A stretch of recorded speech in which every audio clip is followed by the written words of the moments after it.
Les décisions dont voici la teneur ont sanctionné la séance du Conseil des ministres de ce mercredi 8 mai 2024, présidée par le chef de l'État, M. Patrice Talon.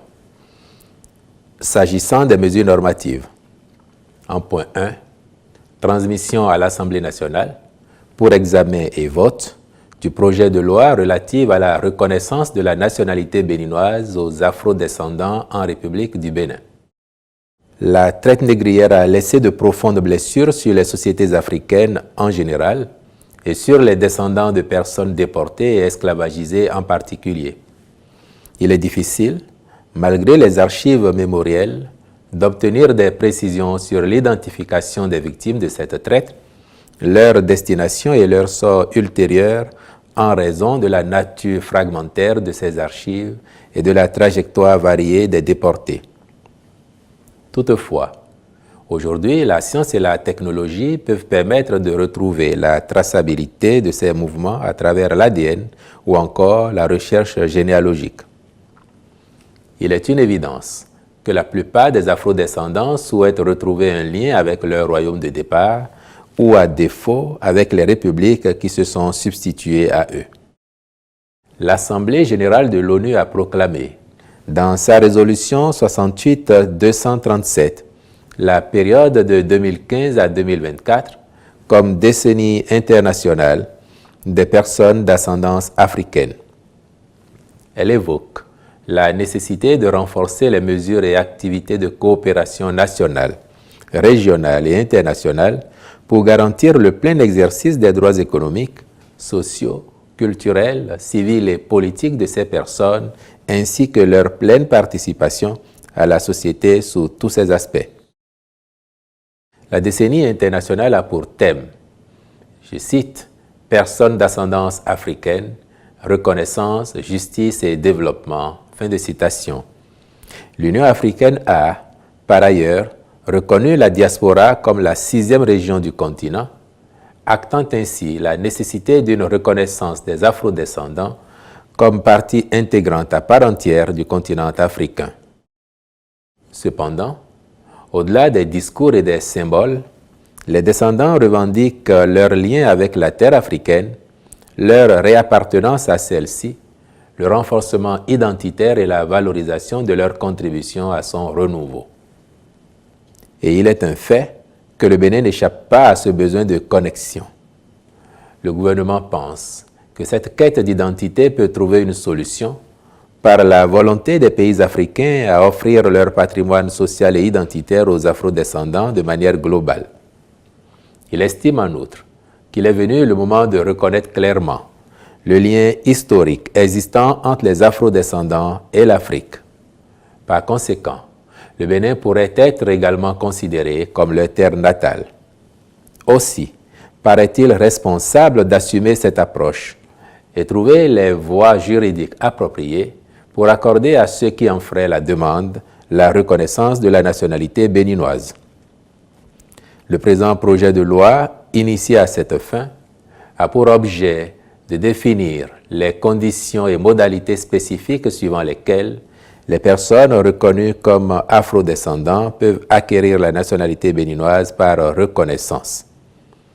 Il postule qu'est afrodescendant, citation, toute personne qui, dans sa généalogie, a un ascendant africain subsaharien déporté hors du continent africain dans le cadre de la traite des Noirs, fin de citation, et que, citation, la preuve de l'afrodescendance est fournie par le demandeur au moyen de toute documentation d'état civil ou officiel, de tout témoignage constaté par acte authentique, d'un test ADN réalisé par une structure agréée au Bénin ou par tout autre moyen technique ou scientifique. Fin de citation.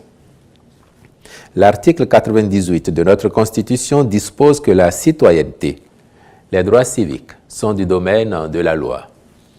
Quoique la nationalité béninoise, par reconnaissance, confère à son détenteur tous les droits et obligations qui y sont attachés, conformément à l'article 36 de la loi numéro 2022-32 du 20 décembre 2022 portant code de la nationalité en République du Bénin, elle accepte cependant les intéressés des droits politiques et de l'accès à la fonction publique béninoise.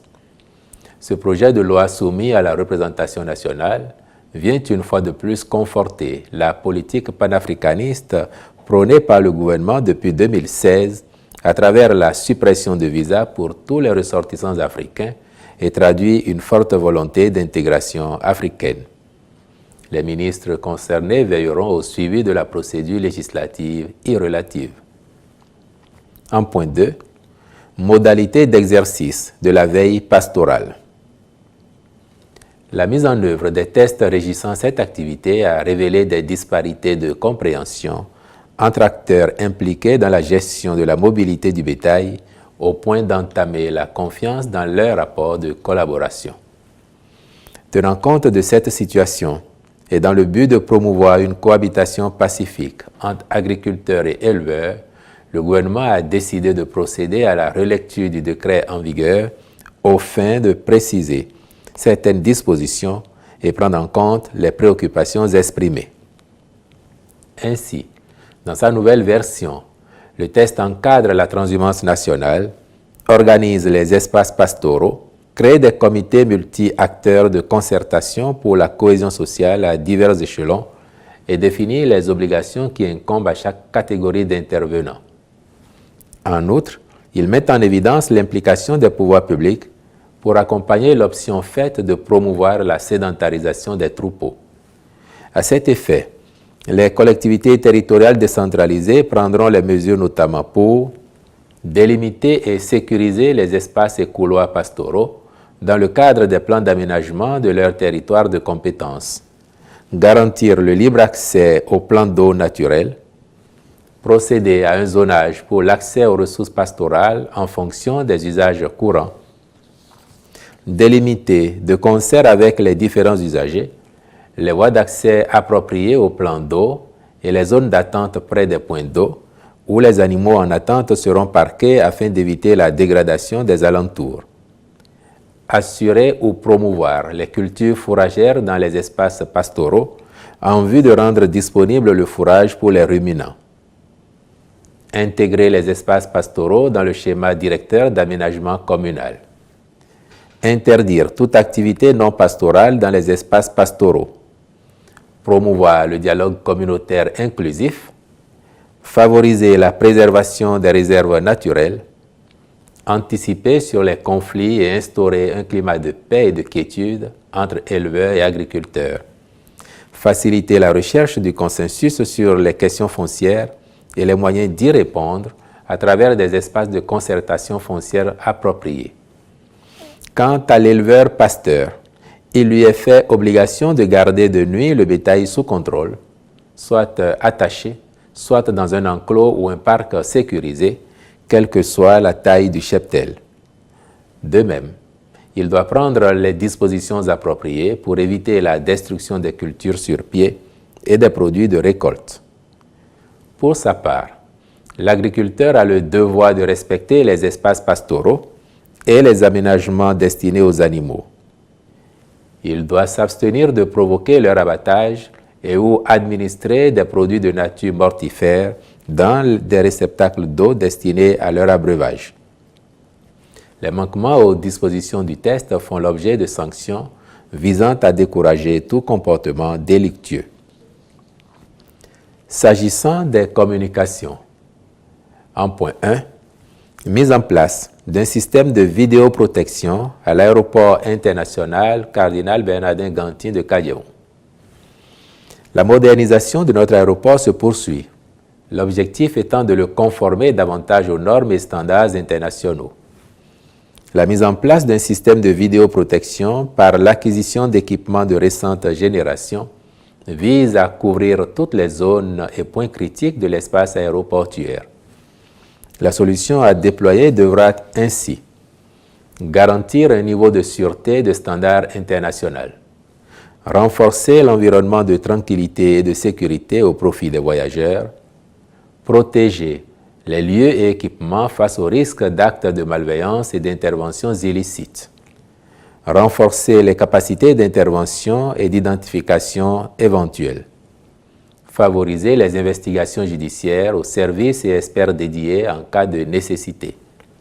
À cet effet, Le système de vidéosurveillance à déployer permettra d'assurer une visibilité totale et de réaliser l'imagerie de jour comme de nuit, afin qu'il soit possible de maintenir un contrôle complet du périmètre aéroportuaire ainsi qu'une maîtrise efficace et à plein temps des menaces potentielles. De même, il doit fournir des enregistrements en images numériques sur de longues périodes, être adapté aux besoins de rejouer et analyser les données audio et vidéo indépendamment des images en direct de la salle de contrôle avec la résolution et la clarté nécessaires pouvant être utilisées a posteriori en vue d'élucider les situations critiques qui pourraient advenir. C'est pour ces raisons que le Conseil s'est prononcé en faveur de la contractualisation par la Société des aéroports du Bénin avec un prestataire qualifié. En point 2.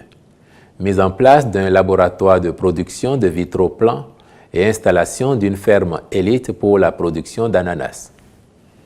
De 2016 à 2023, la production d'ananas a plus que doublé, passant de 244 000 tonnes environ à 520 000 tonnes.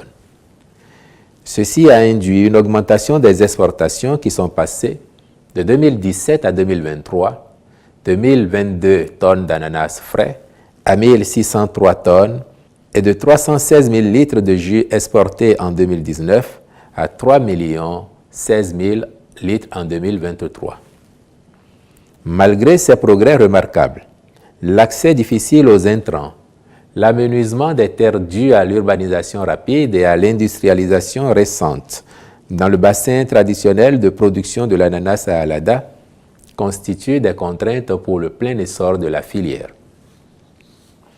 Pour lever celle-ci, le gouvernement a décidé de lancer la production de rejets sains par la technique de vitroplan et la mise en place d'une ferme élite pour la production et l'exportation de l'ananas. Au terme des études de faisabilité réalisées, il convient de retenir que le laboratoire de vitroplan servira à couvrir les besoins en rejet d'ananas à raison de 12 millions de plantules par an et à la relance de la filière manioc avec la production annuelle d'1 million de plantules, puis 500 000 plantules pour la banane. En ce qui concerne la ferme élite, elle permettra de sécuriser sur une superficie agricole utile de 1000 hectares la production de l'ananas tout en servant de champ de référence pour les vitroplans produits par le laboratoire en vue de la multiplication des rejets.